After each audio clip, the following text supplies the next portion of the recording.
Sumasobra ka na. Kala mo, nabibili ng pera mo lahat? Kala mo, nabibili ng pera mo mga tao nagmamahal sa'yo? Basa kasi yung mga ugali mo naman sa mga magulang mo. Hi, miss. Problemado ka ata. Ha? Hindi po. Hindi lang ako Yossi. Sige. Ay, ano nga pala ang pangalan mo? Ako si Jem, ikaw? Ako nga pala si Raymond. Pwede bang makuha yung number mo? Para sa susunod, yung puso mo naman kukunin ko.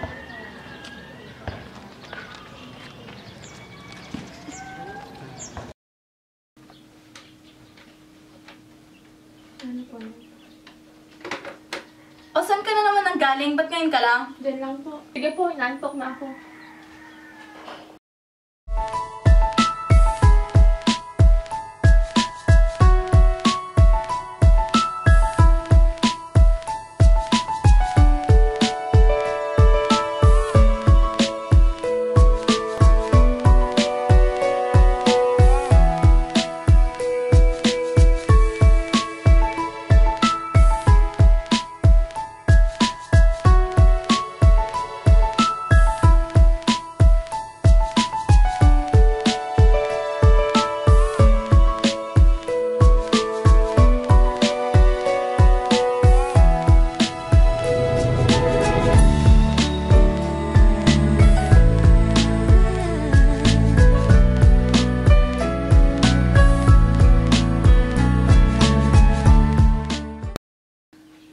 Bakit yun yung ugali ng anak mo? Napakasuwain niya, nagmana na sa'yo. Bakit ako na naman yung sinisisi mo? Wala ka din namang ginagawa Ganun para ka naman magbago yung anak mo eh. Ganun na ugali mo. Sabi mo na lang akong sinisisi.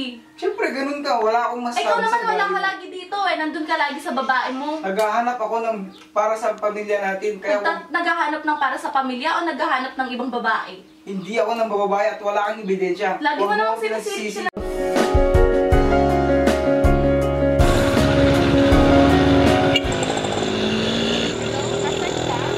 Nandito ako sa park, malapit ng school.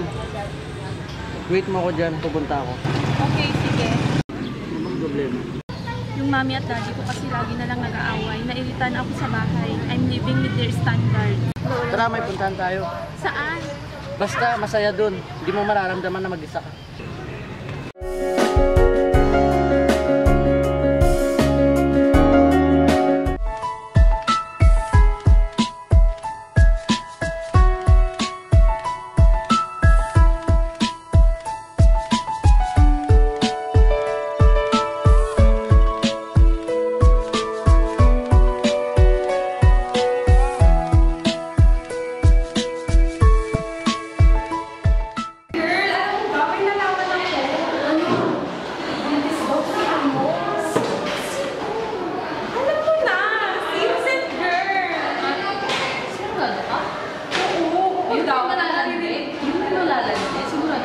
Ano ka ba? Nasa loob ang kulong-ulo.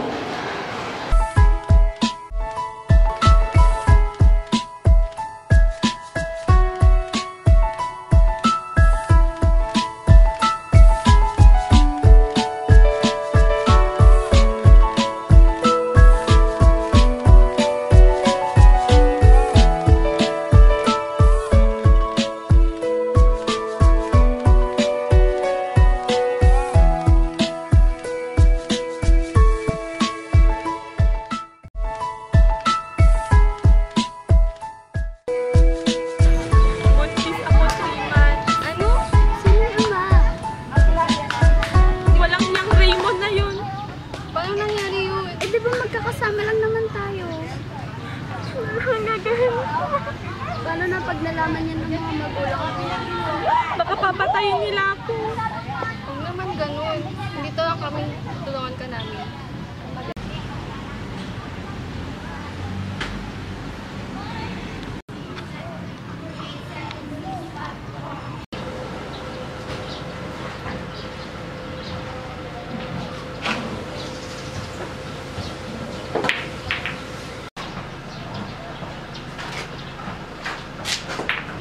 O ano yun? Ano sasabihin mo? Buntis ako. What the? Paano nangyari yun? Puta naman. Wala akong kinalaman dyan. Wala akong anak. At wala kang mapapala sa akin. Malis ka na. Anong mukha mo? After what you did? Ha? Yan lang? Yan lang? Kung hindi mo ako kayang panindigan, better suit yourself. I'll file a case against you and your immorality. Tang ina! Eh di gawin mo! Baka nakakalimutan mo! Ginusto mo rin yan! At hindi ako magiging ama ng bata na yan.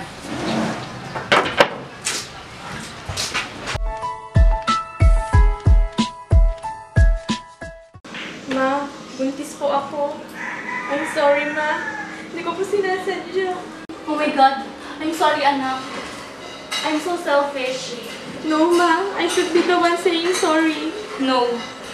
Your fight will be my fight, and your struggle will always be our struggle.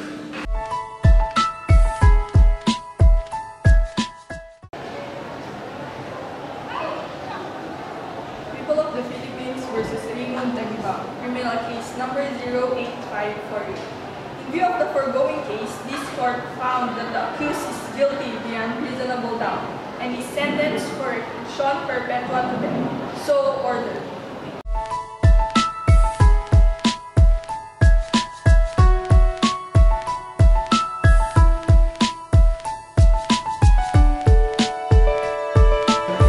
Anong maimumungkahi mo sa ating susunod na presidente ukol sa issue ng teenage pregnancy?